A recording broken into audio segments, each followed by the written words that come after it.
Tahun baru juga berarti presiden baru untuk Amerika Serikat. Sejumlah negara bagian dan kota bersiap bila presiden terpilih AS Donald Trump melaksanakan janjinya melakukan deportasi massal imigran tak bersurat alias imigran gelap, termasuk diantaranya dari kota New York.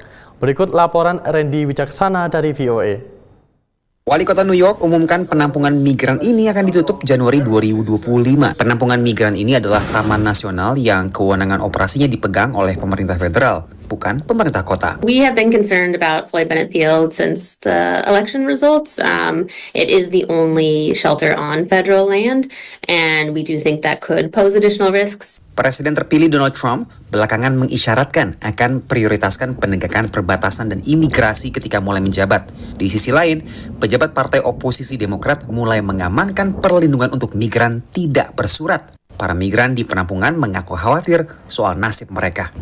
Porque a veces hay muchos inmigrantes como mis paisanos que vienen a delinquir, robar, entonces pero a veces por uno pagan todos. Jose adalah bagian dari salah satu gelombang imigrasi terbesar dalam sejarah Amerika Serikat. Pada masa pemerintahan Joe Biden, setidaknya 8 juta imigran masuk ke Amerika.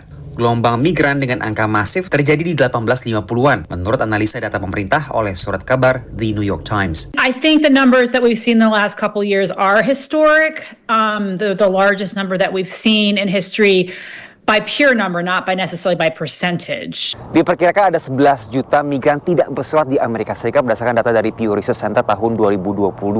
Dan negara bagian New York ini menjadi negara bagian dengan populasi migran tak bersurat ketiga terbesar setelah Florida dan juga Texas berdasarkan data dari tahun 2019 hingga tahun 2022. Baru-baru ini, Wali Kota New York menemui pimpinan perbatasan AS pilihan Donald Trump untuk menemukan jalan tengah. My conversation today with the border czar to figure out how do we go after those individuals who are repeatedly committing crimes in our city. We're going to tell those who are here, who are law-abiding, to continue to utilize the services that they have a right to utilize, educating their children, healthcare, public protection.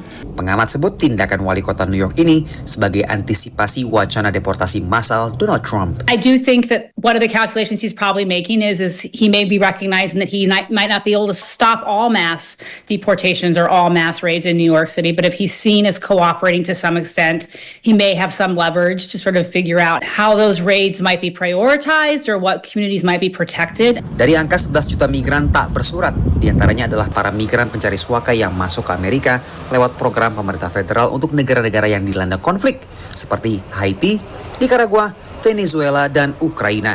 Dari New York, Randy Wicaksana dan tim VOA.